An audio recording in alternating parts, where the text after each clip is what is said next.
샬롬 샬롬. 지난 한 주 동안 성도 여러분 주 안에서 평안하셨습니까? 참 부활의 계절입니다. 매주마다 부활의 증인으로 살아가십시다. 오늘은 우리 2021년 4월 18일 주일입니다. 부활절 후 두 번째 주일입니다. 다 그 자리에 일어나셔서 찬송가 615장을 함께 주님께 드리겠습니다.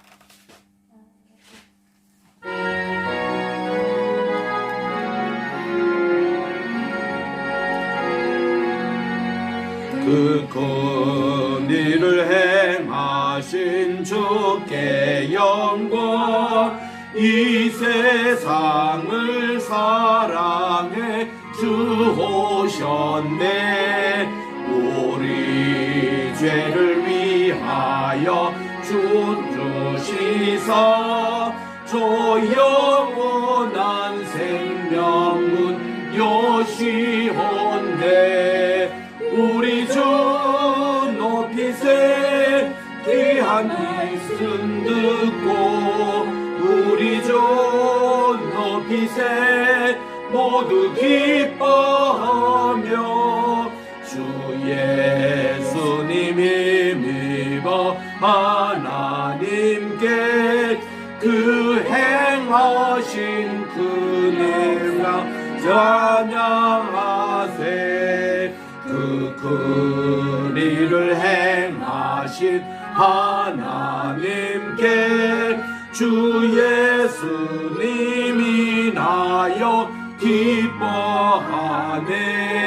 주 예수님 우리가 만날 때에 그 기쁨을 어디에 비하리요.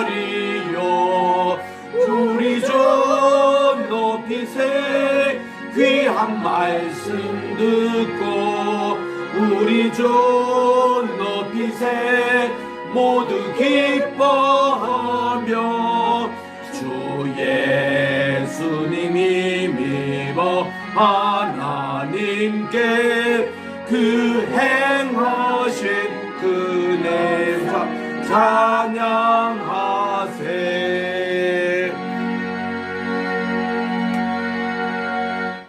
다 같이 기도하겠습니다. 내가 그리스도와 함께 십자가에 못 박혔나니 그런즉 이제 내가 사는 것이 아니요 오직 내 안에 그리스도께서 사시는 것이라. 이제 내가 육체 가운데 사는 것은 나를 사랑하사 나를 위하여 자기 자신을 버리신 하나님의 아들을 믿는 믿음 안에서 사는 것이라. 내가 하나님의 은혜를 패하지 아니하노니 만일 의롭게 되는 것이 율법으로 말미암았으면 그리스도께서 헛되이 죽으셨느니라. 아멘.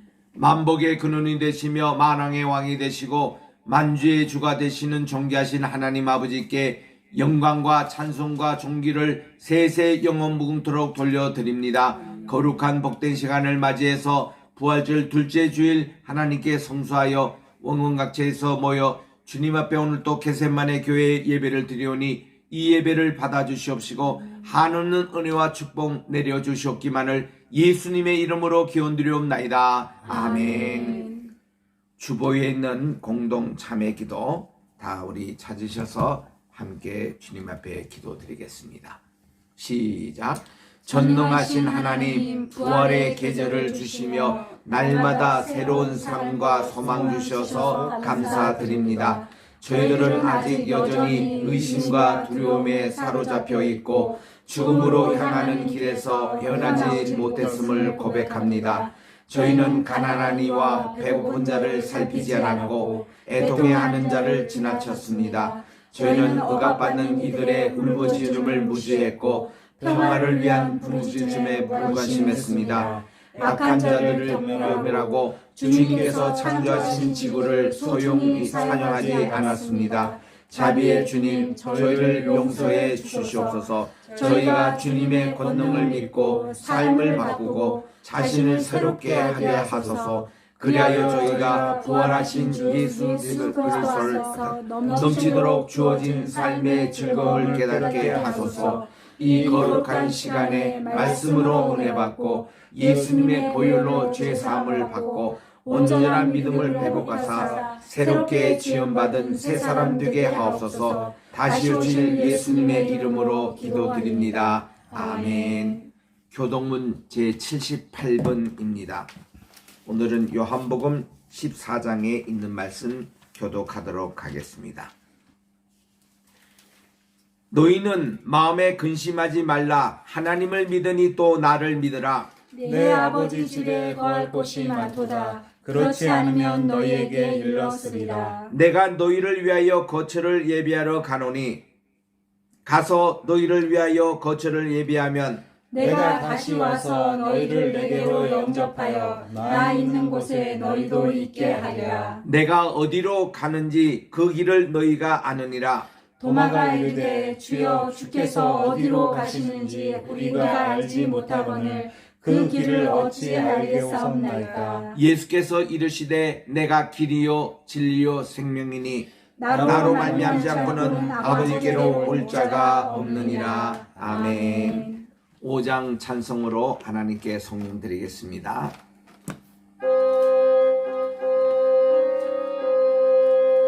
이 천지가 만물들아 복 주시는 주 여호와 전능성부 성자 성령 찬송하고 찬송하세. 아멘.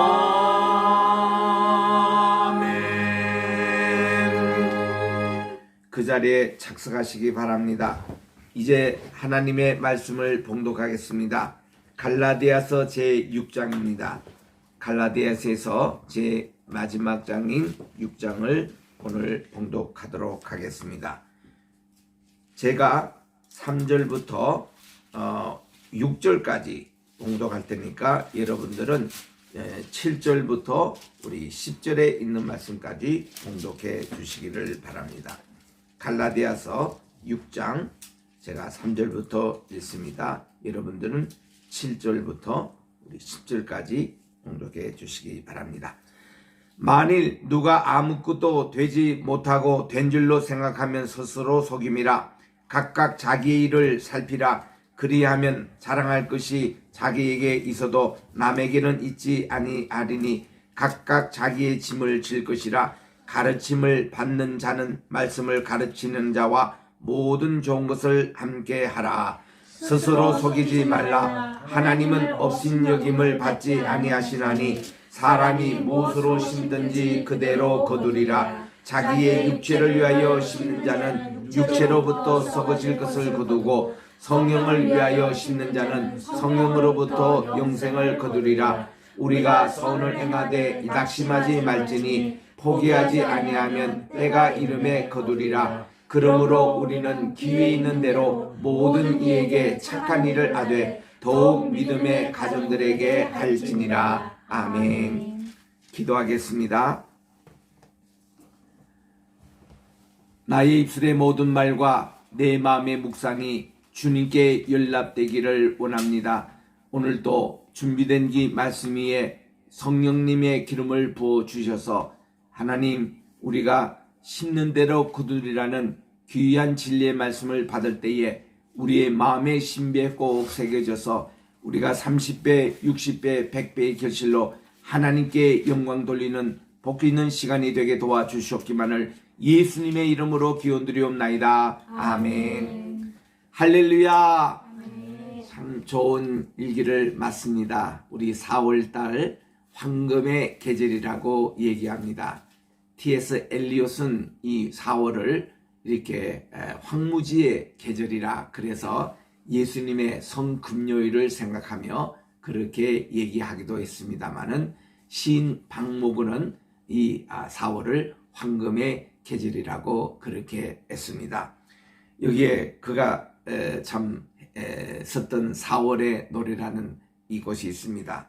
목련꽃 그늘 아래서 베르테르의 편지를 읽노라. 구름꽃 피는 언덕에서 피류를 부노라. 이 멀리 떠나와 이름없는 항구에서 배를 타노라. 돌아온 4월은 생명의 등불을 밝혀든다. 빛나는 꿈의 계절아, 눈물 어린 무지개의 계절아. 목련꽃 그늘 아래서 긴 사연의 편지를 쓰노라. 글로버 비는 언덕에서 휘바람 부노라. 아 멀리 떠나와 깊은 산골 나무에서 별을 보노라. 돌아온 4월은 생명의 등불을 밝혀든다. 빛나는 꿈의 계절아, 눈물 어린 무지개 계절아. 참 이 노래와 더불어 우리는 참 부활의 계절을 맞이하고 있습니다. 부활하신 우리 주님께서 제자들이 모였던 그 참 장소에 두 번째 나타나는 그런 얘기를 오늘 우리 다루고 있습니다. 매해마다 이렇게 부활절 계절이 되면은 저는 부활절 첫날에는 부활절의 메시지를 전하고 부활절 둘째 주간에는 엠마오에 간 두 제자들의 이해를 전하고 세 번째 얘기는 도마 얘기를 하고 그리고 다음 주 네 번째 얘기는 우리 예수님께서 베드로를 위시해서 6 제자들에게 153마리의 고기를 잡게 하신 후에 내가 나를 사랑하느냐 물었던 사랑의 모닥불 얘기를 늘 전하고 있습니다. 오늘은 제가 도마 얘기를 하도록 하겠습니다. 우리 엠마오에서 돌아왔던 글로바 그리고 그의 부인 마리아가 참석한 모임에서 우리 주님이 제일 먼저 나타나셨습니다. 그때는 도마가 이 장소에 없었습니다. 교회 전성에 의하면 이때 도마는 어디에 갔었냐? 에데사에 갔다고 전하고 있습니다. 우리 한번 따라할까요? 에데사. 이 에데사라는 곳은 오늘날에는 이란에 속해 있어요. 예전에는 터키에 있었는데 요즘은 이란입니다. 하란에서 북쪽으로 한 40km 있는 곳입니다. 거기에는 꼭바로 같은 위도상에 서쪽으로 가면은 이게 시리아 안디옥이 있습니다. 그리고 2시간 거리에 여기에 에데사가 있습니다. 이 에데사는 예전에 우리 이 고대 마게도니아 지방의 수도였다고 그래요. 그리고 또한 훗날 거기에 그 지역의 아주 수도로 중심적인 곳입니다. 그런데 이 서쪽에 있는 안디옥 교회는 서방교회, 서쪽으로 복음이 전하는데 중심센터의 역할을 해서 바나바와 바울 중심으로 복음이 전해서 안디옥 학파가 형성된 곳입니다. 근데 이제 동쪽으로 복음을 전했던 센터가 된 것이 바로 에데사라 그럽니다. 그 에데사가 왜 그렇게 된 거에 대해서 그 얘기가 전해지고 있습니다. 거기 에데사의 왕이 죽을 병에 걸렸대요. 소문에 듣자니 예루살렘, 유대에 가면은 예수라는 선생님이 계시는데 그분에게 찾아가면 모든 불치의 병이 다 낫는다는 얘기를 듣게 됩니다. 그래서 그 관료 두 사람을 파견을 했답니다. 그래서 이들이 이제 예수님께 도착해서 했던 얘기가 요한복음 12장 20절 이하에 나온대요. 헬라에서 두어 사람이 이렇게 왔는데 이가 이제 빌립을 만납니다. 빌립은 같은 고향의 안드레와 함께 예수님을 찾아갔어요. 예수님, 지금 저 헬라 저 에데사의 두 관료가 주님을 꼭 만나뵈러 왔습니다. 그리고는 자기 왕이 죽을 병에 걸렸다는, 그래서 꼭 에데사에 오셔서, 그 당시는 에데사는 큰 나라의 수도이기 때문에 이스라엘하고는 비교가 되지가 않습니다. 그래서 정중하게 모셨다는 거예요. 그때 우리 주님께서는 그 두 관료들 있는 앞에서 무슨 말씀을 하시는 거 아니? 한 알의 밀알이 떨어져 한 알 그대로 심은 죽지 않고 있고 죽으면 많은 열매를 맺느니라. 그래서 우리 주님께서는 내일 모레 이제 십자가를 져야 되는데 내가 갈 시간이 없다는 거예요. 내가 이 중요한 사역을 위해서 왔기 때문에 나는 하나님의 미랄이 되어서 죽어야 되는, 십자가에 죽어야 되는, 그래서 많은 생명을 구원하러 왔기 때문에, 그래서 우리 주님이 이 말씀을 하신 후에 도마에게 특별히 에데사에 가서 내 대신에 기도를 해주라고 이렇게 하셨답니다. 그리고 우리 주님이 돌아가셨고 부활하셨다는 거예요. 그래서 이 도마는 주님의 부탁을 듣고 곧바로 에데사로 떠납니다. 그 예수님의 십자가 지는 일에 참여를 못했어요. 그리고 우리 주님이 첫 번째 나타날 때도 참여를 못했습니다. 그는 에데사에 가서 그 왕을 위해서 예수님의 이름으로 기도를 하니 완치가 됐습니다. 너무나도 좋았던 것이죠. 그리고 그가 돌아왔는데 자기 동료 제자들이 이상한 얘기를 합니다. 예수님이 살아나셨대요. 그리고 주님이 만나셨대요. 주님이 제자들 앞에서 다 보였다는 것입니다. 이 도마는 평소에 의심 많은 도마라고 우리가 많이 얘기하는데, 그 의심이라는 것은 그냥 무조건 불신한다는 그런 얘기보다도 이 도마는 확실한 사람이었습니다. 확실히 자기 눈으로 보고 자기 손으로 만져보고 믿겠다는 그런 내용입니다. 이런 거를 실증주의라 그래요. 파지티비즘. 어떤 확정한 증거가 있어서 자기는 확실히 믿겠다는 그런 얘기였습니다. 그러고 있는데 예수님께서 나타나신 거예요. 예수님께서 나타나셔서 도마야, 네가 와서 내 손자국을 만져보라. 그리고 내 창자국을 만져보라 그랬습니다. 그래서 도마가 얼떨결에 우리 주님이 나타나시니까 너무 놀래가지고 그가 손으로 만져보고 옆구리를 만져보고서는 주님 앞에 꼬꾸라집니다. 그리고는 이렇게 고백을 합니다. 주님은 my Lord, my God. 주님은 나의 주님이시지만 나의 하나님이십니다. 여러분 지금까지 예수님을 하나님으로 고백한 사람은 아무도 없습니다. 도마가 처음이었습니다. 그동안에는 예수님을 랍비라고 불렀습니다. 예수님을 선생님이라 불렀습니다. 어떤 사람들은 예수님을 선지자라고 부릅니다. 또 이제 그 우물가에 있는 수가성 여인에게는 예수님이 메시아임을 나타내 주셨습니다.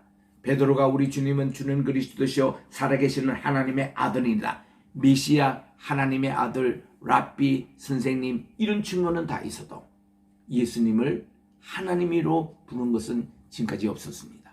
근데 도마가 그 순간에 얼떨결에 하늘의 영을 받고 자기가 My Lord, My God, 나의 주시오 나의 하나님이라고 이렇게 고백했던 거예요. 여러분 이 도마는 AD 72년에 인도 첸나이에서 순교를 당했는데, 순교 기념교회 인도에 가보면은 그 교회 이름이 My Lord, My God Church예요. 나의 주시오 나의 하나님이시라는 이름을 도마가 그대로 가지고 있습니다. 그런데 이 도마가 누군가 하면은 이 도마는 예수님의 바로 친동생입니다. 예수님의 친동생이라는 것은 뭔가니 예수님이 마리아의 몸에 태어나시고 나서 그리고서는 요셉과 마리아 사이에 적어도 아들 4명이 태어납니다. 제일 큰 아들이 야곱보, 그리고 유다, 그리고 시몬, 요셉 이 4형제가 태어나거든요. 그런데 둘째, 셋째인 이 유다와 시몬이 쌍둥이에요. 쌍둥이여서 예수님이 이렇게 쌍둥이의 형이 되는 유다에게 평소에 이 디두모라고 불렀답니다. 디두모라는 것은 아람 이름으로 트윈이라는 뜻이에요. 쌍둥이라는 뜻입니다. 그런데 이거를 히브리 말로 바꾸면 토마스가 됩니다. 토마스, 도마. 그 도마라는 것이 그의 본명이 아니고 별명이라는 것입니다. 그리고 그 동생 또 시몬이 있어요. 그런데 이 유다가 예수님을 처음 따라놨던 예수님의 사도가 된 겁니다. 이분이 쓴 책이 유다서입니다. 제가 유다서 공부할 때에 그 얘기를 했습니다. 이 예수님의 육신의 동생 유다가 쓴 것이라고. 여기에 대해서 증거는 뭐냐? 여기에 영지주의에서 나온 그런 외경이긴 합니다만은 도마 복음이라는 게 있어요. 또 도마 행전이라는 이 책이 있습니다. 그 책에 보면 도마복음 1장 1절에 보면 이 도마가 바로 예수님의 친동생인 유다의 그 별명이 바로 도마 그거였다고 밝히고 있습니다. 도마 행진에는 그래서 이 도마가 이제 그 우리 동방 끝자락인 한국에 와서 복음을 전했다는 얘기가 들려지고 있습니다. 제가 한 15년 전에 한국의 TV 방송에 와서 말씀을 전하고 나오는데 여기에 관해서 네 분의 전문가가 저를 기다리고 있었습니다. 미국의 하버드에서 고대 근동학을 전공한 학자에게 이거를 검증을 받는다고 하면서 제게 도마가 우리 한국에 왔대요. 깜짝 놀랐습니다. 또 이게 김해김씨의 이제 그 내용에 도마가 전도를 했고 이렇게 김수로 왕 그리고 허황옥 이렇게 결혼을 시켜서 했다는 그런 얘기도 듣습니다. 또 이 김해김씨의 조상이 유대인으로서 베느의 후손인데 이 허라는 것은 모세가 이 호렙산 내에서 이 아말렉 전투 기도할 때에 손을 벌고 하나님께 기도하니 승리를 했는데 손이 아파서 내려오는데 이게 아말렉이 또 이깁니다. 손을 내릴 수가 없어요. 그래서 우리 아론 형님 오셔서 저를 붙잡아 주세요. 아론 형님이 오른손을 붙잡습니다. 또 유다 지파의 저 대표되는 우리 훌 올라와서 내 손을 붙잡아 주세요. 그래서 아론과 훌이 이렇게 했는데 이 훌이 바로 훗날 벤허 HUR 그 시대고 이분의 후손이 바로 우리나라에 오신 허황옥의 조상이라는 거예요. 그 유다 지파의 유대인의 조상이라는 겁니다. 그래서 이 가야에 가면은 김수로 왕과 또 이 허황옥이 이렇게 결혼을 해서 자식을 낳는데 10명 가운데서 김해김씨 8명 그리고 그 중에 2명을 김해허씨라고 이렇게 주어서 이 김해김씨와 김해허씨는 같은 한 형제입니다. 그런 이야기들을 들려주는데 그래서 제가 그것을 그분들이 인도하는 데라서 제가 다 같이 답사를 해봤습니다. 하고서는 영주에 가니까 도마산까지 있어요. 그래서 영주와 안동 그 사이에 있는 영유리에 있는 도마산도 방문하고는 미국에 돌아갔습니다.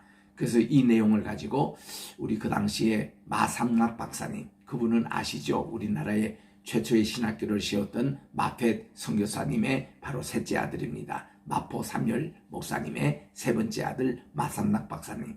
이분은 장로의 신학대학에서도 명예학장으로 계셨고 아시아 연합신학대학 초대 학장 총장으로 계셨던 분이죠. 그래서 그분이 미국으로 돌아가셔서 제가 목회했던 프린스턴 이 신학교에 거기에서 이제 참 마지막 교수를 하시고 은퇴하신 교수님이셨습니다. 그래서 우리 프린스턴 한인 장로교회 우리 명예 교인으로 모시고 저에게 자주 오시곤 했습니다.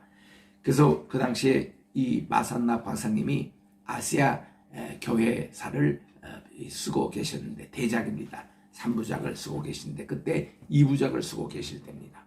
제가 이 한국에 와서 도마의 유적대에 대해서 이런 말씀을 드리니까 참 굉장히 중요한 얘기라고 하시면서 자기는 나이는 많고 연구할 시간이 없기 때문에 윤 박사님이 잘 이것을 연구해서 그것을 발표를 하시라고 하고 격려를 해 주시더라고요.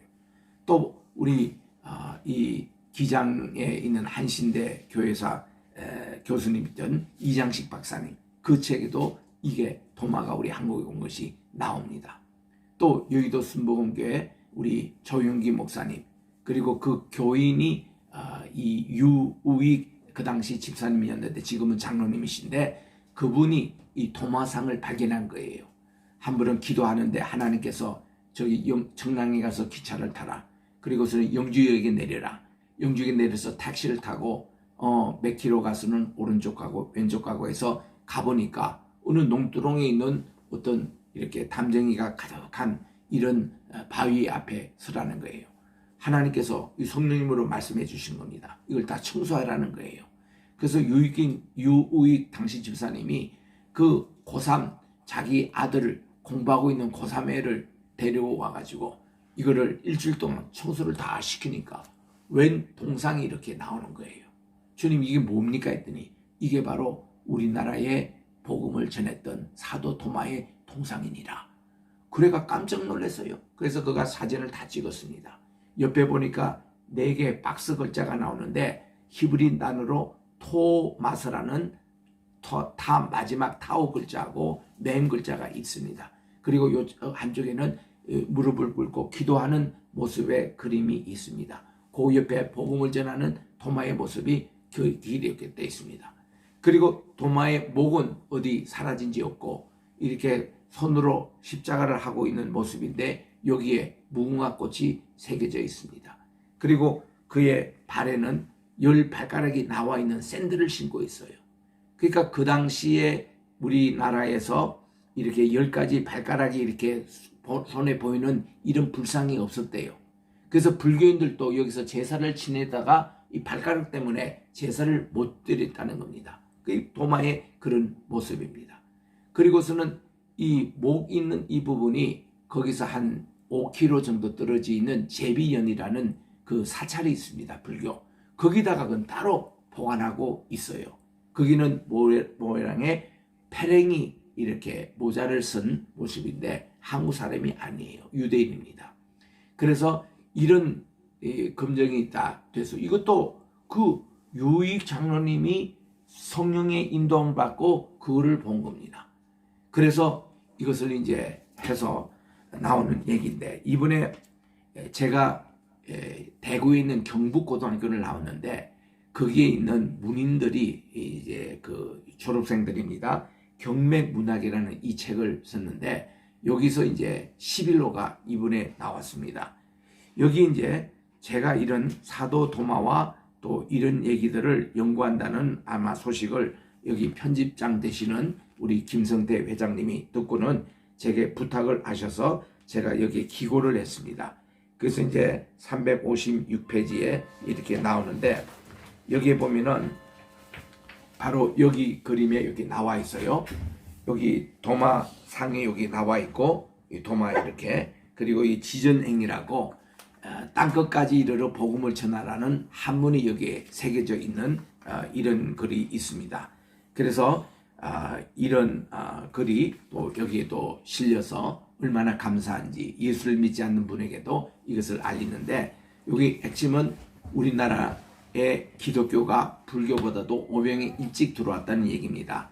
우리나라 불교는 372년 고구려의 소수림왕 때 들어왔고 또 신라 때 보면은 진흥왕 때 528년에 들어온 걸로 그렇게 돼 있는데 우리나라 기독교는 벌써 AD 41년에 우리나라 들어와서 가야국이 세우기 1년 전에 이 도마가 우리나라에 복음을 전했다는 그런 내용의 글입니다. 그래서 정말 이 도마는 땅끝까지 이르러 내 복음의 정리를 할 때 이 땅끝의 제일 먼 땅끝이 우리 한반도였습니다. 그 당시 이렇게 지도에서 지중해 끝으로 서쪽에는 스페인, 이거는 바울이 자기가 이 땅끝 선교를 자원했습니다. 그리고 동쪽 땅끝에는 이 도마가 우리나라까지 온 내용에 대해서 그래서 제가 한국에 올 때마다 2번, 3번 이렇게 해서 3번째 저도 마음에 확신이 오더라고요. 그리고 이것을 연구하기 위해서 인도의 첸나이까지 가서 이 인도의 그런 모든 것을 또 다 연구했습니다.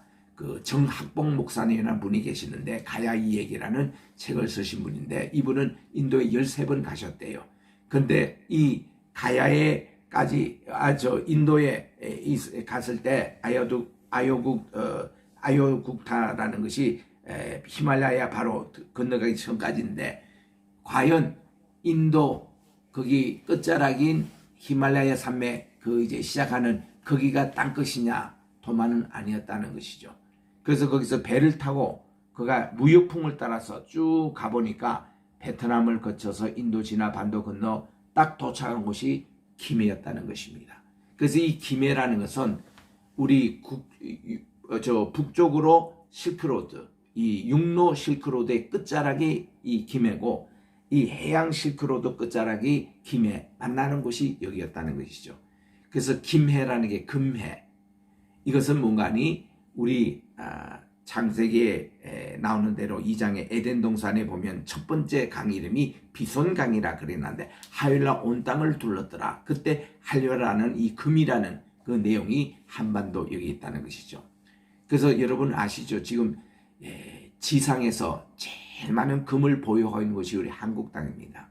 얼마나? 80%나 있습니다. 이거 모르셨죠? 이거 참 최근에 저도 알았습니다. 그만큼 한국은 금을 가장 안전하게 보관할 수 있는 땅이라 그래서 50년 전서부터 동남아의 모든 금들, 스위스에 오는 금들, 저기도 미국에서 오는 금들이 우리 특별히 일본 사람들이 우리 한국의 많은 금들을 이렇게 해서 보관했던 그것이 이제 40, 50년 다 지나니까 이 우리 한국 거가 다 된 겁니다. 그래서 우리 세계 전체 금의 80%가 지금 한국에 있다는 것입니다. 저는 어느 장소도 얘기를 들었습니다만 공개할 수는 없습니다만은 이렇게 한국 땅이 이렇게 하윌리의 땅이 아니겠느냐, 비손강이 있는 이런 내용으로 이게 김해 그리고 여기에 보면은 그 낙동강이라는 것은 옛날에 그 가락국이었는데 가락국의 동쪽에 있는 강이라고 해서 낙동이라 했다는 겁니다. 그런 얘기를 여기에 실어서 발표를 했습니다. 좌우지간 이런 도마가 우리나라에까지 참 복음을 전했던 그 도마, 예수님께서 이렇게 말씀하시는 거예요.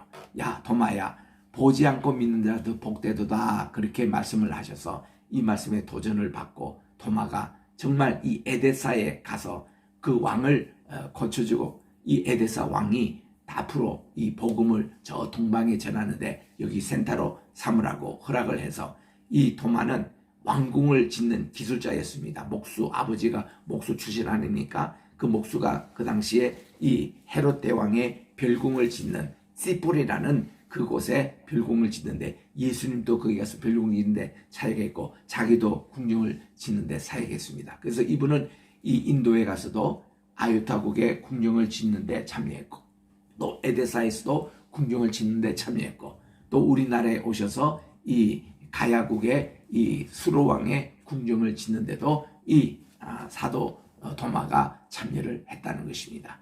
이런 내용들이 요즘 고고하게도 연구가 되고 유물도 발견이 되고 이렇게 해서 도마에 대한 연구가 많이 나옵니다.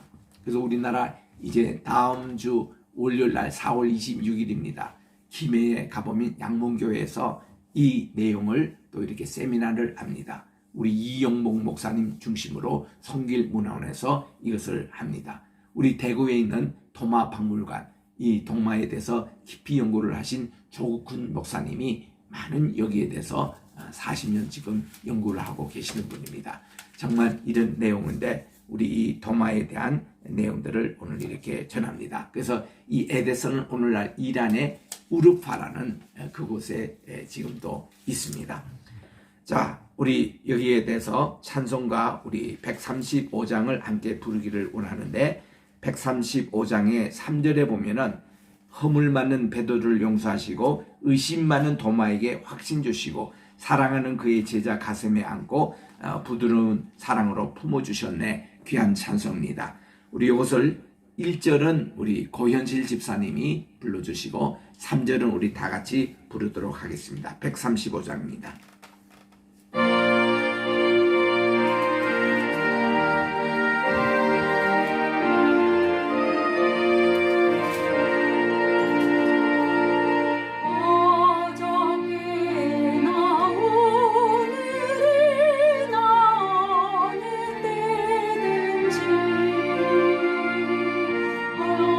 영원토록 변함없는 거룩한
의심 많은 도마에게 확신 주시고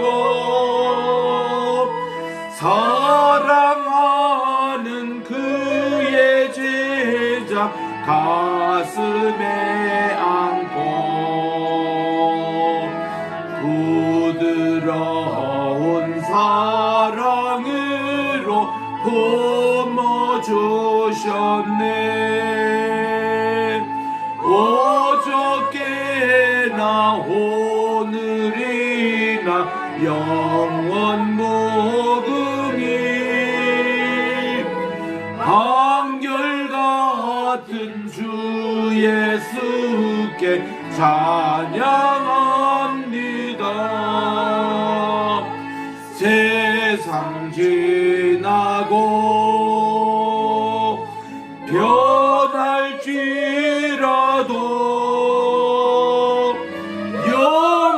영원하신 주 예수 찬양합니다. 오늘은 우리 갈라디아서 6장을 강의하겠습니다. 제일 마지막 장입니다.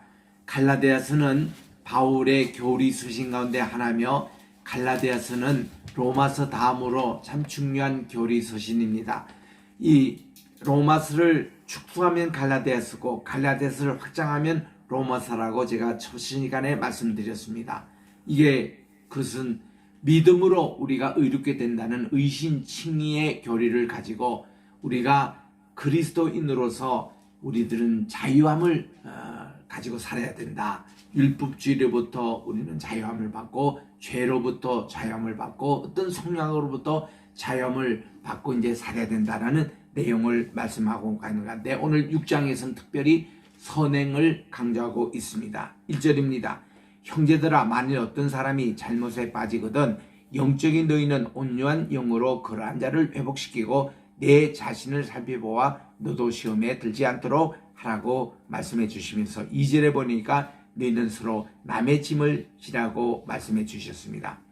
1절에 있는 이 내용이 구원받는 성도는 성령을 받은 자요 하나님의 영의 이끌림을 받는 자라고 그렇게 말씀을 하는 것입니다.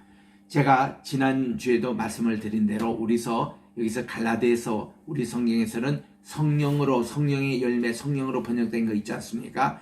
이것이 우리 본래 원문에 가보면은 성령이란 말이 나오지 않고 the spirit 하나님의 영으로 이렇게 나옵니다. 그 as spirit 이렇게 해서 그래서 우리가 이 성신님 우리가 성부 성자 성신님 할 때 삼위일체 하나님잖아요. 옛날에 이것은 성신님이라고 그랬는데 요즘 자꾸 성령으로 바뀌어요. 성령이라는 말은 조금 의미가 틀립니다. 홀리 스피릿이라고 삼위일신의 하나님의 영이라기보다도 하나님 성부 하나님도 영이 계세요. 그거를 홀리 스피릿이라 그래요. 예수님도 영이 있습니다. 홀리 스피릿이라 그래요. 성신님도 영이 있습니다. 홀리 스피릿이라 그래요.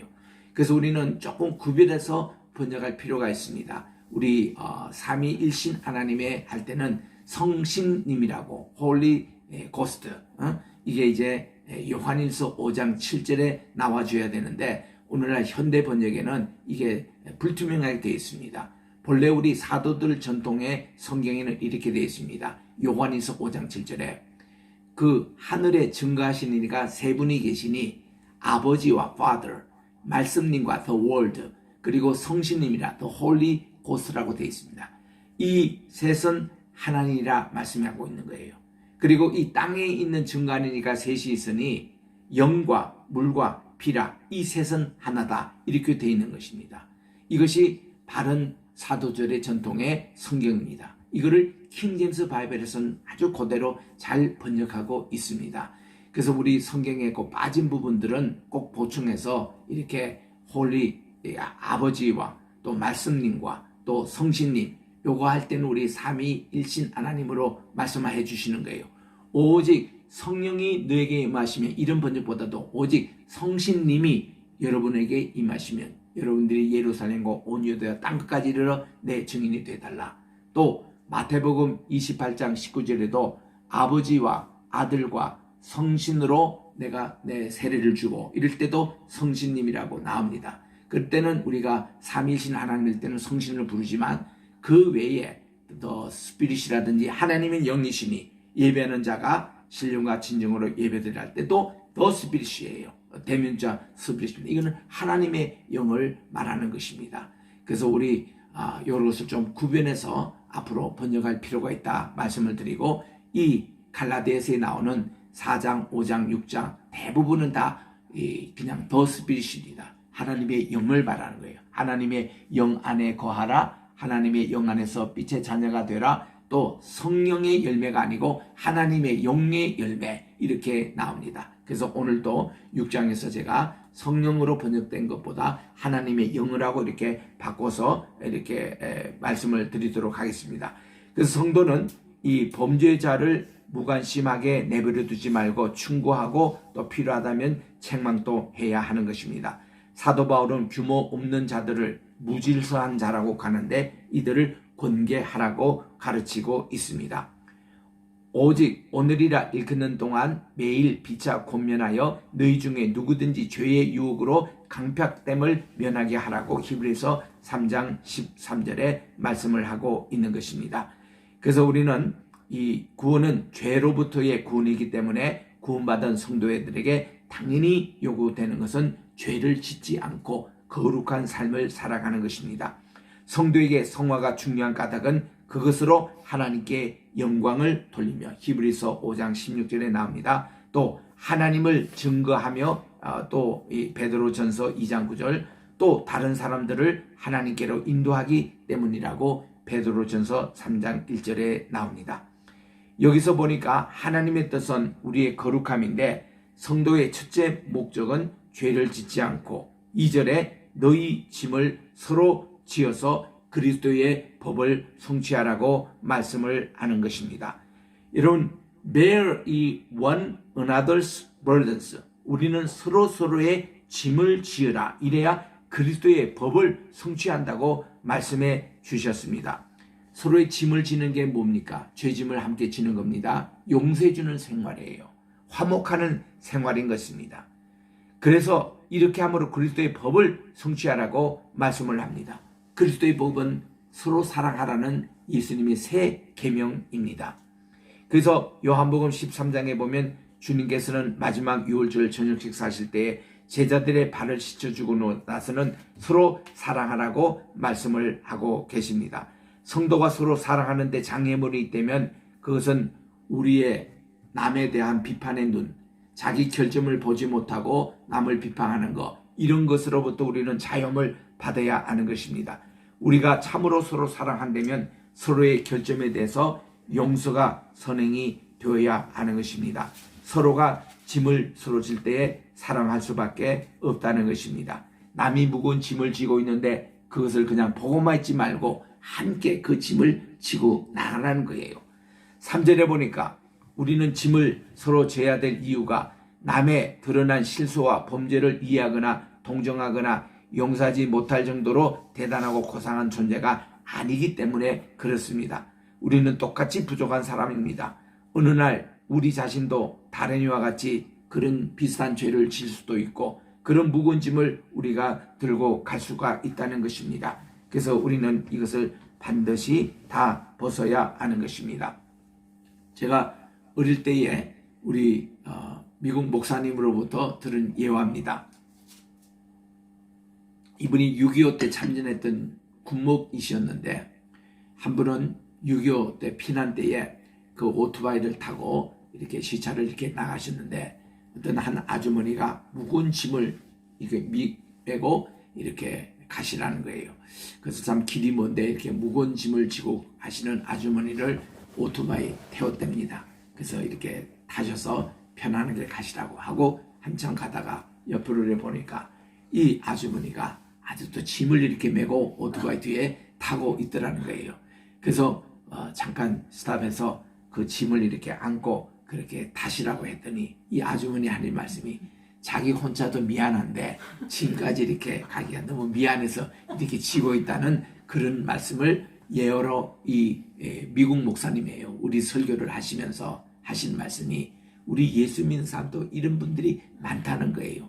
교회 오면은 모든 죄짐을 주님께 다 내려놓고 편안하게 예배드리고 죄의 사함을 받고 그때는 다 짐 내려놓고 그냥 뛰어다니고 이렇게 가야 되는데, 많은 그리스도인들이 교회 와서도 무거운 짐을 안고 말씀을 듣고 예배를 더 드리고 있다는 거예요. 그러지 마시고 다 내려놓으라는 거예요. 수고하고 무거운 짐들. 그리고 또 많은 분들이 다 예배 끝나면 또 주순주순 죄짐을 또 다 내고는 다시 이거 교회 밖으로 나간다는 거예요. 그러지 말고 다 죄시험을 받기 때문에 모든 무거운 짐을 내려놓고 여러분들이 편안히 가시고 우리 주님께서 다 맡아주셨다고 이런 말씀을 한 적이 있습니다. 참 그 예언을 들을 때에 우리가 서로 우리가 무거운 짐을 나눠진다는 거, 그리고 예수님께서 그 무거운 짐을 다 해결해 주셨는데 우리는 더 이상 다시 이거를 하지 말자는 거. 그래서 여러분 꼭 중요한 얘기입니다. 여러분들이 어떤 죄를 짓고 마음에 고통이 있잖아요. 하나님께 죄사함을 받았습니다. 다시는 그 죄에 대해서 회개 안 하셔도 됩니다. 그 회개한다는 자체가 이전에 주님의 용서함에 대한 확신이 없는 거예요. 아니에요. 우리 주님께 다 말씀을 듣는 순간 예수님의 보혈로 그 죄가 다 사함받기 때문에 다시는 여러분들이 그 죄를 기억할 필요도 없고 그 죄에 의해서 내가 매여 있을 필요가 없다는 것입니다. 주님이 그런 자유를 우리에게 주신 겁니다. 4절 5절에 보면은 성도는 자기를 크게 여기지 말고 각각 자기를 살펴보아야 합니다. 그러면 자랑할 것이 자기 안에만 있고 남과의 관계는 없을 것입니다. 왜냐하면 그가 자신의 부족을 알기 때문에 그렇습니다. 6절에 봅니다. 말씀 안에서 가르침을 받는 자는 가르치는 자와 함께 모든 좋은 것을 나눌지라는 것입니다. 여기서 모든 좋은 것은 현세적인 모든 것을 가르칩니다. 말씀을 전하고 가르치는 것은 목회자를 말하는 것입니다. 여러분들은 어떤 좋은 일이 생기면 목사님에게 먼저 달려와서 이 소식을 알려주고, 요즘은 뭐 카톡도 있고 전화가 되니까 목사님에게 이 소식을 먼저, 목사님 제가 정말 직장이 됐습니다. 내가 좋은 배우자를 만났습니다. 제가 이런 좋은 일이 있습니다. 이번에 보너스를 받게 됐습니다. 이런 좋은 소식을 목회자와 함께 나누라는 거예요. 영적으로 책임지는 그 목회자와 함께 나누면 그 복이 그 사람에게 임한다는 것입니다. 그래서 여기서 이런 말씀이에요. 그래서 우리가 영적인 것의 가치를 안다면 육적인 것을 함께 나누기를 아까워하지 않을 것입니다. 구약의 11조 제도는 성전 봉사자들에게 물질적으로나 후한 공급을 하였습니다. 그래서 우리 옛날 우리 성도님들은 이 교육이 잘 돼 있는 분들이어서 우리 아버님이 목회할 때 보니까요, 참 우리 성도님들은 참 이렇게 이게 이제 추수를 해서 첩복 곡식당 탁 배잖아요. 벼 이상 그걸 우리 아버님에게 가져옵니다. 그래서 축복기도 받아요. 물을 수확해서 좋은 거를 먼저 가져옵니다. 이런 정신. 또 청년들도 그 목사님께 달려와서 목사님 오늘 저 이거 첫 월급 받았습니다. 초실절 헌금 하나님께 드리겠어요. 그러냐? 초실절 헌금으로 하나님께 받고 축복을 내려주면 얼마나 또 물질적으로 복을 받는지, 모든 좋은 것을 목회자와 함께 나누는 이 정신, 이게 우리나라 성미제도였어요. 우리는 예전에 성미할 때 언제나 성미 주머니가 있습니다. 밥을 할 때 이제 쌀을 이렇게 꺼내잖아요. 그러면 첫 번째는 이 쌀을 성미쌀 자루에 넣습니다. 하나님 이제 밥을 하려고 하는데 이 온 이 떡덩어리 그리고 이 밥 이게 거룩한 밭이 되게 해달라고 그렇게 합니다. 이게 어디 나옵니까? 에스겔서 44장 30절에 나오는 말씀이거든요. 그때 밀가루 가지고 떡을 만들 때인데 빵을 만들 때 첫 밀가루를 먼저 하나님께 거룩하게 기도하고 제사장에게 갖다 주라는 거죠. 그게 성미 제도였습니다. 그러면은 이 온 떡이 그렇게 밥이 그렇게 복을 받게 됩니다. 그러면 밥을 또 다 하잖아요. 밥을 또 하면은 이것을 밥을 첫 숟가락 뜨는 순간 하나님께 감사하고 하나님께 바쳐지는 그런 주부의 심정. 그러면은 하나님 기도하면서 이 밥을 먹는 온 식구들 건강하게 해주시고 정말 하나님의 복을 받게 해달라고 하면 이런 밥을 먹는 사람은 병에 걸리지 않습니다. 그리고 늘 건강합니다. 이런 정신으로 살아가는 사람. 그러니까 좋은 것을 먼저 이렇게 말씀을 가르치는 분들과 함께 나누라. 이 정신이 참 중요합니다. 그 다음 이제 7절에 갑니다. 속지 말라. 하나님은 만홀히 여기시는 하나님. 이거를 하나님은 조롱당하시지 아니하느니 사람이 무엇으로 심든지 그대로 거두기 때문에 그렇다는 것입니다. 속지 말라는 것은 마귀에게나 사람의 어리석은 생각에 속지 말라는 뜻입니다. 하나님은 조롱당하지 않습니다. God is not mocked. 하나님은 조롱당하지 않습니다. 하나님은 정직하신 분이에요. 말씀을 가르치는 자를 대접하는 것을 하나님은 그냥 보지 않으십니다. 하나님은 가장 좋은 것을 받으실 분이기 때문에 그렇습니다. 바울은 하나님에게 업신여김을 받지 않는다는 사실의 근거로 사람이 무엇을 심는지 그대로 거둔다고 말씀을 합니다. 여러분, 이 자연은 거짓말하지 않습니다. 많이 심으면 많이 거두게 돼 있고 적게 심으면 적게 거두게 돼 있고 좋은 것을 심으면 좋은 것을 나고 나쁜 것을 심으면 나쁜 것을 나게 되어 있는 것입니다. 제가 보스턴에서 목회할 때인데 박요수아 목사님이 계세요. 그분은 소아과 의사로 평생 지냈던 분입니다. 늦게 신학을 공부하셨어요. 그래서 보스턴의 영생 장로교회라고 세웠습니다. 제가 그 초대 설교 목사로 거기에 2년 동안 봉사한 적이 있습니다. 제 후임으로 목사하는 분이 요즘 주한 장로교회 주승종 목사님, 그분은 주기철 목사님의 손자십니다. 그래서 그 교회에 있을 때인데 한 번은 박요사 목사님, 나이가 많으신 분이에요. 평생 우리 소아과 의사였기 때문에 우리 애들 4명 다 그 목사님이 다 치료해 주셨습니다. 그런데 이분이 우리 교회에 오셔서 말씀을 전하시는데 이런 예화를 드시더라고요. 자기 사모님, 그 후에 이제 돌아가셨습니다만 정춘숙 사모님 있는데 이게 씨를 이제 두 종류로 쌓은 거예요. 이제 밭에 뿌릴 채소와 또 꽃밭에 뿌릴 꽃씨를 이렇게 쌓았는데 꽃밭에다가 채소 씨앗을 뿌리고 또 채소밭에다가 꽃씨를 뿌렸대요. 몰랐다는 거지. 이렇게 해서. 그래서 나중에 보니까 채소밭에다가 꽃이 자라고 정원에는 채소가 자랐다는 거예요. 자연은 이렇게 숨지 못하는 겁니다. 뿌린 대로 우리가 거두게 돼 있다는 겁니다. 저는 그 예화를 들을 때 마음속에 그런 마음이 딱 들었습니다. 사람들이 채소밭에 꽃씨를 뿌려놓고는 모르고 있는데 채소가 자랄 것을 기대하는 거예요. 또 이제 이 꽃밭에다가 채소 씨를 뿌려놓고는 꽃이 자라기를 기대한다는 거예요. 근데 자연은 속이지 않습니다. 뿌린 대로 나게 돼 있다는 거예요. 그래서 우리들은요, 자기가 불의를 심어놓고는 의의 꽃이 피기를 기대하고, 사람들이 적게 심어놓고는 많게 자라기를 기대하고, 이게 다 도농신보가 아니겠느냐. 자연은 거짓말 못한다는 겁니다. 심는 대로 거두게 됐다는 거예요. 이래서 우리는 시편 122편에 보니까 울며 씨를 뿌리는 자는 기쁨의 단을 거두게 된다고. 우리는 그 기쁨의 단을 위해서 지금 또 울며 고생하고 씨를 뿌리지만 이것이 하나님께서는 큰 역사를 이룬다고 말씀해 주셨습니다. 우리 계몽동에 김옥래 전도사님이 계세요.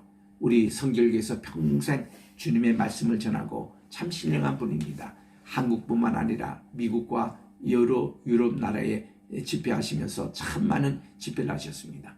이 전도사님, 연세 많으신 전도사님, 우리 교회에 서서 말씀을 전하시는데 울며 씨를 뿌리는 자는 기쁨의 단을 거둔다는 그 말씀을 자기 아들, 지금 그 자기 아드님이 지금 이 봉신교회 담임 목사로 지금 있습니다. 서울대에 나왔습니다. 이분은 또 프린스턴 신학교에 와서 공부했습니다. 그래서 제가 심우했던 교회 최초의 김정전 전도사님, 우리 중고등부 맡겨서 우리 아이들이 그 전도사님에게 더 지도를 받았습니다. 이분이 한국 돌아오셔서 다 목사가 돼서 이제 아버지의 교회를 이어서 델리에서 지금 봉신교회 담임 목회하고 있고 CTS 10에서 많이 방송에도 출연하고 있습니다. 이 전도사님 예를 들면서 자기가 눈물로 새벽기도마다 아들 위해서 뿌렸대요. 정말 감사한 검에 넣고는 자기 아들의 이름을 넣고 눈물을 흘리며 이 아들 위해서 기도했더니 하나님께서는 이 아들을 서울대 보내주시고 미국 유학을 보내주시는데 장학금을 다 받게 만들고, 그리고 또한 프린스턴 신학교 공부하게 하시고, 또 그 옆에 있는 우리 제가 신명하는 교회 또 전도사로 이렇게 봉사하게 하시고 모든 게 형통하게 된다는 여호와의 말씀을 자주 하신 거예요. 그랬더니 우리 성도님들도 얼마나 우리 자녀들 위해서 눈물로 우리는 씨를 뿌린다 하고 새벽 기도마다 그렇게 심는 그런 운동을 일으키신 분이 있습니다.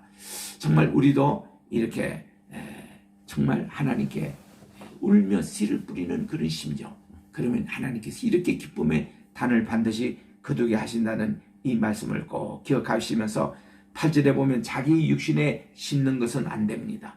육신의 죄성을 이끄는 자기 육체의 어떤 무슨 사치를 위해서, 욕심을 위해서 이렇게 뿌는 씨는 다 썩는 것으로만 이렇게 결론이 납니다. 이것은 우리가 절대로 되지가 않습니다. 9절에 보니까 선을 행하는 가운데 지치지 말지니 우리가 기진하지 아니하면 정한 때에 거두게 된다고 말씀해 주셨습니다.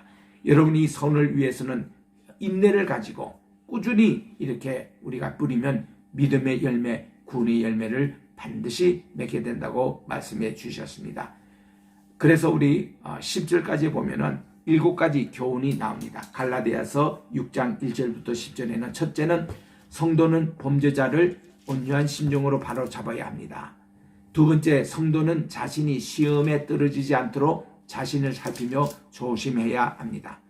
셋째는 성도는 남의 결점에 대하여 관용하고 그를 긍휼히 여기며 용서하는 마음을 가져야 합니다. 네 번째로 가르침을 받는 자는 말씀을 가르치는 목회자와 모든 좋은 것을 함께 나눠야 합니다. 다섯 번째로 우리는 육신의 죄성을 따라 살지 말고 하나님의 영을 따라 살아야 합니다. 여섯 번째로 우리는 기회 있는 대로 모든 이에게 선을 행해야 합니다. 마지막 7번째는 선을 행하다 낙심하지 말더니 때가 되매 반드시 거두게 된 이것을 말씀하고 있는 것입니다. 이제 두 번째로 1절부터 18절에 보면은 십자가만 자랑하자, 그게 주제의 말씀입니다. 자, 11절에 보니 너희는 내가 내 손으로 너에게 얼마나 큰 글씨를 썼는지 보는도다 이러는데, 갈라디아서만큼은 바울이 직접 쓰신 것 같아요. 우리 로마서 16장에 보면요, 로마서를 대신해서 쓴 분이 더디오라고 나옵니다. 20절에 보면 나 더디오, 대사하는 더디오도 여러분에게 문안하노니 이렇게 나오거든요. 또 요한계시록을 대사했던 분은 브로고로 집사님입니다. 우리 사도행전 6장 4절에 보면 브로고도는 초대 7 집사 가운데 4번째 이름 나오는 브로고로, 그분이 사도 요한이 밤모섬에 유배 가실 때 같이 따라가신 분이에요. 근데 어느 날 아침에 기도를 하시는데, 주일날 아침입니다. 하나님께서 계시로 보여주셨어요. 주님이 나타나신 겁니다. 그때 이 사도 요한이 야, 브로고로 집사님 빨리 오세요. 목과 파피루스 종이를 가지고 오세요. 내가 부른 말 들으세요. 그래서 이 브로고로 집사님이 대서했다는 겁니다. 바울의 많은 서신을 이게 대서했다는 거예요. 바울은요, 우리 다메섹 도상에서 주님 만날 때에 큰 광명을 떠서 눈에 안젤이 있었답니다. 잘 보이지가 않는 거예요. 그래서 대서했는데 이 갈라디아서만큼은 6장 11절에 직접 이 편지를 썼다는 겁니다. 그리고는 12절에 보니까 육신으로 잘 보이고자 하는 자들이 너희로 하여금 억지로 할례를 받게 하면 단지 그리스도 십자가로 인하여 핍박을 받지 않게 함이라. 할례 받은 자들은 스스로 율법을 지키지 아니하고 다만 너희의 육신을 자랑하려고 너희가 할례 받기를 원하라고, 이 할례 문제는 본질의 문제가 아님을 다시 얘기하는 것입니다. 예수님의 십자가 외에는 내가 결코 어떤 것도 자랑할 수 없다고 우리 14절에 말씀을 하고 있는 거예요. 십자가가 가장 중요하다. 그리고 15절에 보니 그리스도 예수 안에서는 할례나 무할례나 아무 효력이 없지만 새로 창조물을 새로 지원받는 것이 중요하다. 본질을 말씀하고 있는 것입니다. 그래서 16절에 이 규칙을 따라 걷는 자들에게 또 하나님의 이스라엘의 평강과 긍휼이 있기를 원하구나 하면서 17절에 중요한 내용을 말씀하고 있습니다. 이제부터는 아무도 나를 괴롭게 하지 말라는 거예요. 왜냐하면 내가 내 몸에 주 예수의 자국들을 지니고 있습니다. 자국들, 흔적을 얘기합니다. 스티그마타, 우리 한번 따라할까요? 스티그마타. 네, 스티그마타라는 이 뜻이 쌓인 흔적이라는 뜻입니다. 이 흔적이 뭔가니, 예수님의 흔적은 흔히 예수님의 손에 있는 못자국, 창에 있는 창자국을 얘기하는 거예요. 어느 순간에 바울에게 이런 스티그마타가 생겼다는 것입니다. 내 몸속에 예수님의 스티그마타가 있다는 거예요. 본래 이 흔적이라는 이 용어의 원천은 뭔가 하면 노예들은 전부 다 자기 주인의 흔적이 여기에 있습니다. 등짝에 있습니다. 내가 이제 노예로 팔리잖아요. 오늘부터 이분이 파크 집안의 노예가 됐습니다. 그러면은 파크 주인이 이 말구 다루는 그걸로 시커멓게 이게 파크라는 것을 쓴 것을 불에 달궈 가지고 등짝에 그냥 확 찍어줍니다. 그러면 등짝에 평생 자국이 생겨요. 나는 파크라고. 그래서 노예는 어디 도망가더라도 이 자국이기 때문에 알아요. 아, 도망 나오는 조연이구나. 아니는 자영을 받았구나. 이런 걸 압니다. 오네시모 종이 있잖아요. 로마 감옥에 같이 갇혔습니다. 그러니까 오네시모를 바울 선생님이 전도했습니다. 그리고 그의 과거의 행적을 보니까 이런저런 얘기를 하는데 자기가 옛날에 저기 골로새에 있는 빌레몬의 종이었다는, 노예였다는 거예요. 세정적으로 좀 손해를 끼치고 자기가 도망 나왔다는 거예요. 그 보세요. 이 뒤에 스티그마타 흔적이 있지 않습니까? 보면 빌레몬 집안에 속해 있는 노예임을 금방 알 수가 있습니다. 예전에 제가 다녔던 중학교에 이렇게 올라가다 보면 여기에 소시장이 있었습니다. 소를 파는 시장이 있었어요. 거기 가면은 소가 이제 판매가 되잖아요. 김서방 소에서 박서방으로 판매가 됩니다. 판매가 될 때도 소의 등짝에다가 이렇게 이거를 붉게 달궈가지고 등짝에 탁 지금 소가 그냥 뜨거워서 난리 나죠. 그러면 이 소는 자기 소유의 표시입니다. 이게 스티그마타이래요. 바울은 자기 몸속에 그런 예수님의 스티그마타 흔적이 있다는 거예요. 그 나를 함부로 이렇게 여러분들이 취급하지 말라는 거예요. 이 몸 자체가 거룩한 몸이라는 거예요. 예수님의 속한 몸이라는 겁니다. 이런 거예요. 여러분, 이런 이 구주를 가지고 아시시에 있는 프란시스라는 분이 주님께 간절히 기도했습니다. 하나님, 제게도 이런 예수님의 흔적을 좀 주십시오 했더니 어느 날 하나님께서요, 그의 손에 예수님의 못자국 흔적을 주셨다 그래요. 그래서 이 프란시스는 자기 죽을 때까지 이 손을 아무에게도 안 보였답니다. 그런데 그분이 돌아가셨잖아요. 제일 제자들이 보고 싶었던 것이 선생님이 한 번도 보여주지 않는 이 손에 뭐가 있길래 이렇게 했느냐. 이걸 했더니 여기에 예수님의 못자국이 있었다는 거예요. 이게 프란시스에 가졌던 흔적입니다. 여러분, 우리에게도 우리 몸에 예수님의 흔적이 있기를 원합니다. 내가 주님께 온전히 속해졌다는 거. 17절 내용이 바로 그런 내용입니다. 아무도 나를 괴롭게 하지 말라. 내 몸속에는 예수님의 흔적, 스티그마타가 있다는 거예요. 그래서 18절에 형제들아 우리 주 예수 그리스도의 은혜가 너희 영과 함께 있기를 원하노라 하고 아멘 하고 끝나고 있습니다. 여러분 성경에 아멘이라는 말 빠져 있잖아요. 개역과 개정과 NIV 모든 현대역에 다 아멘이 빠져 있습니다. 아니요. 아멘이 들어가야 합니다. 있습니까? 이거 요즘은 좋은 성경책입니다. 아멘이 꼭 있어야 됩니다. 신약의 27권 가운데 2군데만 아멘이고 다 아멘이 있어야 됩니다. 그래서 우리 이렇게 해서 갈라디아서가 오늘 마쳐집니다. 우리 갈라디아서 전체 내용에 우리 아까도 제가 예배 시간 시작하면서 2장 20절에 얘기했지만 내가 그리스도 안에 못 박혀 죽었나니 이제는 내가 사는 것이 아니라 내 속에 그리스도께서 사시는 것이라. 그래서 우리 갈라디아서 시작하면서 제가 주제각으로 정해서 부른 찬송이 405장입니다. 407장입니다. 우리 이 찬송을 함께 부르고 제가 기도하겠습니다. 구주와 함께 나 죽었으니.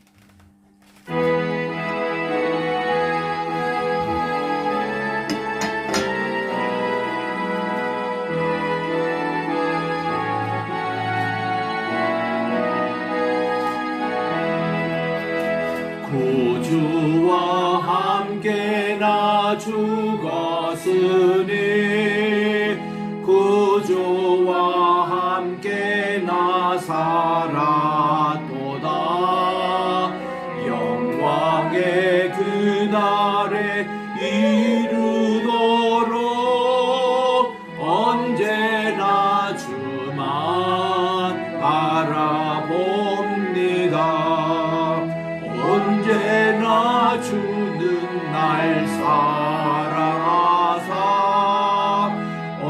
언제나 새 생명 주시나니 영광의 그날에 이르도록 언제나 주만 바라봅니다. 맘속에 시험을 받을 때와 무거운 근심이 있을 때에 주께서 그때도 같이 하사 언제나 나를 도와주시네. 언제나 주는 날 사랑하사 언제나 새 생명 주시나니 영광의 그날에 이르도록 언제나 주만 바라봅니다. 뼈 아픈 눈물을 흘릴 때와 쓰라린 마음으로 단식할 때 주께서 그때도 같이 하사 언제나 나를 생각하시네. 언제나 주는 날 사랑하사 언제나 새 생명 주시나니 영광의 그날에 이르도록 언제나 주만 바라봅니다. 내 몸의 약함을 아시는 주 못 고칠 질병이 아주 없네. 괴로운 날이나 기쁜 때나 언제나 나와 함께 계시네. 언제나 주는 날 사랑하사 언제나 새 생명 주시나니 영광의 그날에 이르도록 언제나 주만 바라봅니다.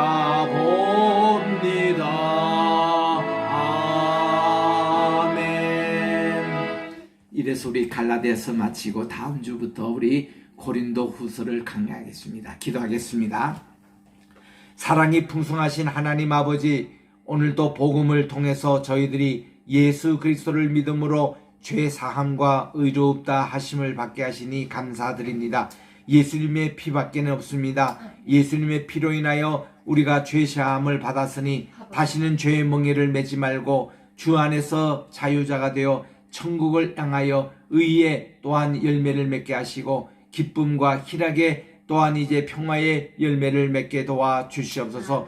십자가가 우리의 찬송 제목이 되기를 원합니다. 우리가의 감사의 내용이 되게 하여 주시고 십자가 후의 부활을 바라보며 재림을 기다리며 날마다 하나님의 사랑 안에서 살게 하옵소서. 믿음의 주여 또 온전케 하시는 예수님의 이름으로 기도드립니다. 아멘. 이제는 교회의 머리가 되시는 우리 주 예수 그리스도의 은혜와 하나님 아버지의 무궁하신 사랑하심과 보혜사 성령님의 감화감동 교통 충만하신 역사가 오늘도 말씀을 듣고 하나님의 영 안에서 살기를 원하고 선행하며 심은 대로 거두리라는 이 귀한 교훈을 가지고 우리 늘 주님 앞에 새로운 피조물로 거듭나게 도와주시옵시고 예수님의 흔적을 가지는 우리 신령한 몸이 되게 도와주시옵기만을 이제부터 영원토록 함께 계실지어다. 아멘.